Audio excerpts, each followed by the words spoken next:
Today I'm going to grill some chicken breast. I'm just gonna season it, cook it in a pan, and then I'm gonna use it for all kinds of things. You can use it in wraps. I'm gonna cut it up and put it on salad. You can put it on top of the pesto or the Alfredo that we've already made in previous videos. You can use it for any number of things. So I like to just cook some and have it on hand, and that's what I'm gonna do today. So first, I've washed my hands really well. I'm going to cut this open. I'm going to rinse the chicken off in cool water. You don't want to do it in hot water because you don't want the bacteria to get going. You want to try to just rinse it off. And then I'll pat it dry with paper towels. And then I'm going to bring it over here and I'm going to season it. So I will be back after I get it rinsed off and dried off, and I'll bring it back here. Okay, so I've washed it in cold water, and I have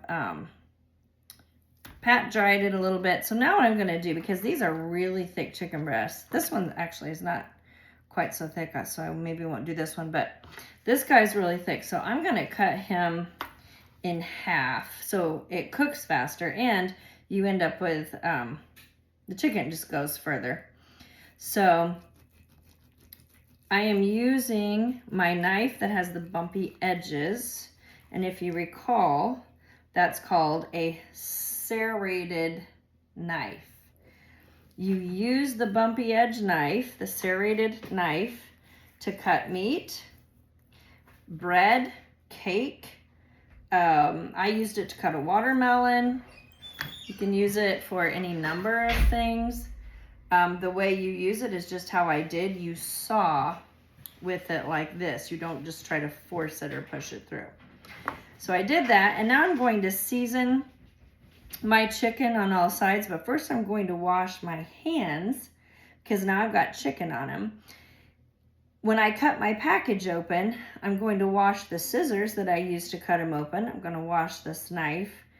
And when you wash it, you need soap and as hot water as you can stand, because you want to try to kill those germs and those bacteria. So I'm going to pause. I'm going to wash my hands, and then I'll be back to season the meat. So I washed my hands in hot water, and I'm going to use a spice blend that my friend Terry just gave me today. He mixes this up himself, and he didn't tell me exactly what was in it, but I smelled it, and it smells really good. So we're going to use this and see how that goes. I'm sure it's going to be delicious. So I'm just going to sprinkle this all over both sides of my meat. You could just use salt and pepper if you wanted to, but I like to add a little extra something to it. You can find all kinds of seasonings out there that are made specifically for chicken, or just all-purpose seasonings, or seasoned salt. There's lots of things you can do. So actually, before I get this other hand dirty, let me flip these over with my left hand and season the back side real quick. All right, you want to get a good amount on there.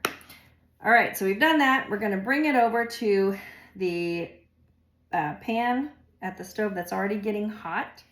Okay, so I've already got this heating up on medium heat for mine. Yours might be different, but you want it roughly medium heat. And I'm going to spray it really well with some cooking spray. I like to use avocado oil because it's got a higher smoke point. Olive oil doesn't have as high of a smoke point, so when it starts smoking, it can turn toxic from what I understand. So avocado oil has a much higher smoke point. So if you are heating your pan up and you kind of don't watch it, you've got a little extra wiggle room before it becomes unsafe to use. So my pan's already pretty hot. Now I'm just going to put my chicken on here. Okay.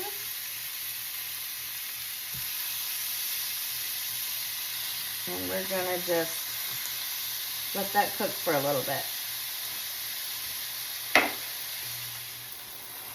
Okay, so I set a timer, and this has been cooking now for a little over 4 minutes. I haven't moved it at all. It's a little over 4 minutes. You know it's starting to cook because the edges are starting to turn white. And the edges all the way around are starting to turn white. So what I'm going to do now is just flip them over.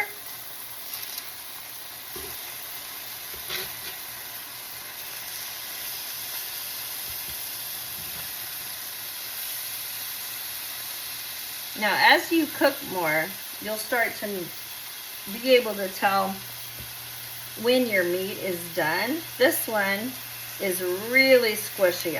I'm barely pushing on that, and it's really squishy. So that tells me the meat is still raw inside there. I'm pushing it here, and it's not nearly as squishy, so it's probably much more done.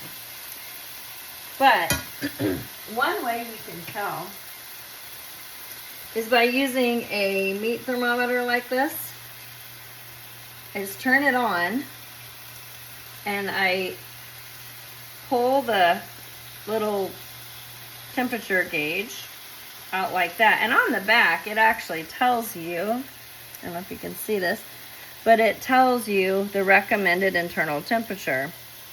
And for poultry, it's 165 degrees. So what you can do is stick this thing in the thickest part of your meat.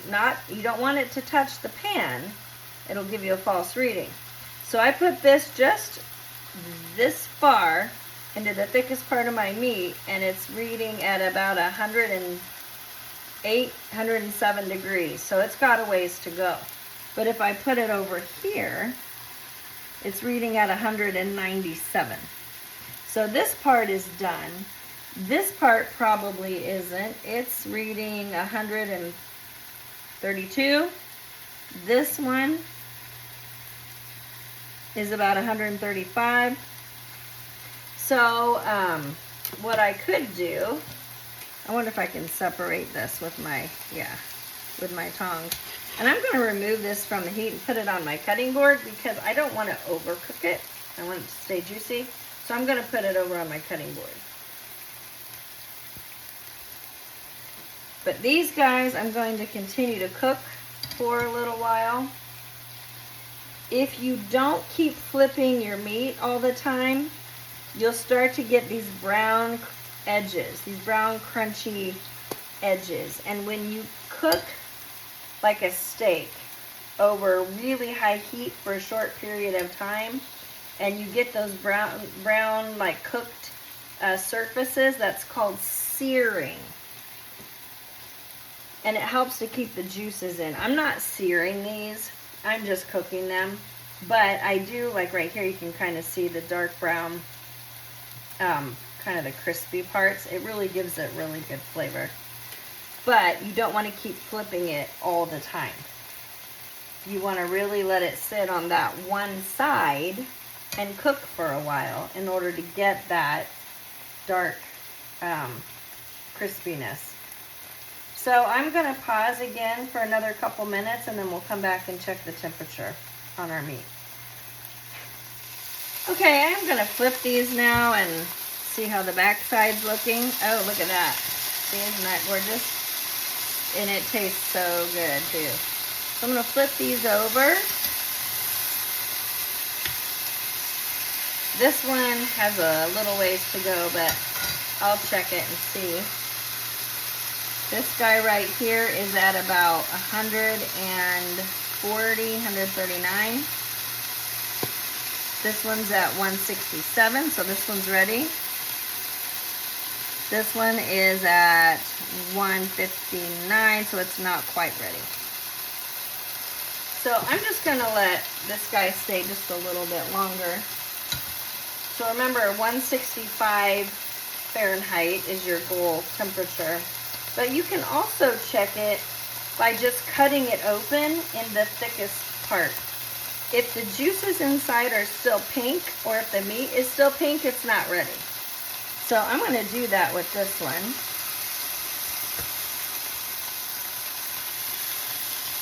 And I'll bring the camera over so hopefully you can see what I'm seeing.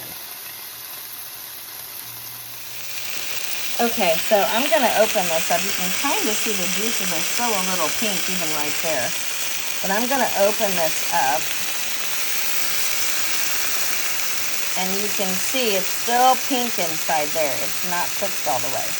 When you cut through the thickest part and it's clear, the juices are clear and the meat is all white, then you know it's cooked all the way through. If it's pink at all, it's not done yet. And if you have a piece of meat that's just not getting done, you can cut a slit like that in the thickest part. At least this works for me. You can flip it over and let the heat get up into that slit there, and it'll cook a little bit faster.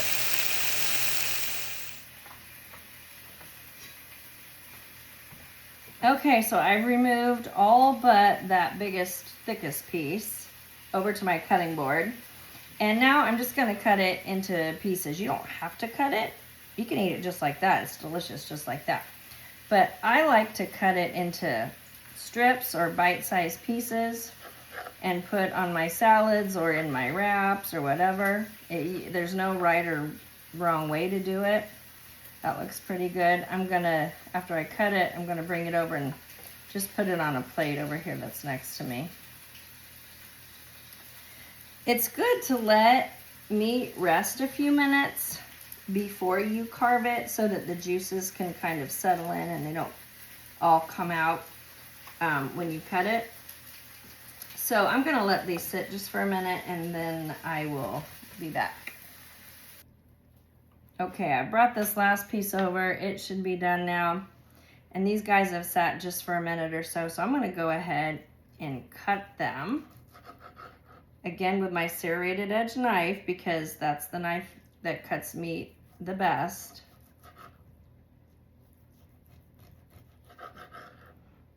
And you can see the inside of it. I think that's a bone in there. I'm gonna have to get that out. But you can see the inside is white. There's no, whoops, sorry, I pick it up this way. There's no pink in there. It's just white. So I'm just gonna keep cutting this, and that's really all there is to it. There you have it, easy peasy. And man, Mama says there ain't nothing you can't do with some good grilled chicken. And it's not even really grilled, it's pan fried in a little bit of oil, but you know, we don't want to mince words. So I am going to cut this up. I'm going to put it in a zip bag. I'm going to put it in the refrigerator for when I need it. I'm actually going to use some of it right now because I'm making salads, and I'm going to put them on top of salads. It's so good, especially when it's warm. But even when it's cold, it's delicious. So chicken you can use for absolutely anything. You can find it on sale and make a bunch. You probably could even freeze it if you want. It does not last that long at my house, but I'm sure you could freeze it if you needed to. But anyways, there you go. Happy grilled chicken.